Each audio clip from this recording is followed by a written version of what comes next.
can change in an instant. As Hurricane Sandy moves up the coast to recognize the state of Palestine. Breaking news, weather, and traffic is on your 24/7 News Authority. 98.3 WOW FM. Good morning. It is now 6:50, 10 minutes away from 7 o'clock. I'm TJ Hart. I'm Michelle Mitchell. And on the telephone with us is State Senator Jack Hatch. And Senator, thank you very much for getting up so early this morning to join us today. No problem at all. Everyone has been talking about the tragedy that took place at the elementary school in Newtown. And there are a lot of people on the social media and on talk radio and on talk television talking about gun control, rewriting the Constitution. But you have a different take on this, a somewhat different one, and I think it's something that resonates with both Michelle Mitchell and me, and that's the mental illness issue of it all. I think it's very easy for us to slide into the political conventional debate that we need to either reinstate the death penalty or look at gun control legislation. I'm sure we will be talking about both in the legislature this year. Yeah. But that's just going to end up, I think, diverting us from what we could do in a more tangible way, and that is looking at and continuing to reform our mental health system here in Iowa. We've gone 2 years. We've been in a 3-year process of reforming mental health. We are now set to have a statewide system that's going to be regionally administered and locally delivered. We're going to have core sets of mental health services, so every Iowan will be able to get the same service as enjoyed by just a few of us in the past system. And mostly I think we have to look at new ways of involving law enforcement, where they need to be trained more in recognizing mental health illness and getting crisis management teams into families so that we'll be able to stop this kind of disease before it gets to a point where it leads to such tragic endings. And I think the legislature needs to recognize that not only do we have a good system now, or will have a good system, and it will have standardized core services for every Iowan, but we're going to have to fund it.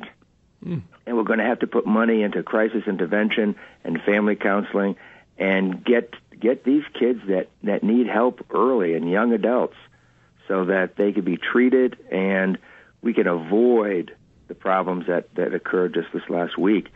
And I think that's something tangible. It's something that I think it's a bipartisan approach. And I've talked to a few of my colleagues, and they're interested in really getting something done. I think people are tired of us bickering, and let's really do something creative and tangible for our citizens. Absolutely. I just recently over the weekend read an interesting article from a woman whose son is mentally ill. He's 12 years old. He's made violent threats, and she was basically told by a social worker that the best option is to get this child charged with a crime, because that's the only way you're ever going to get anything done.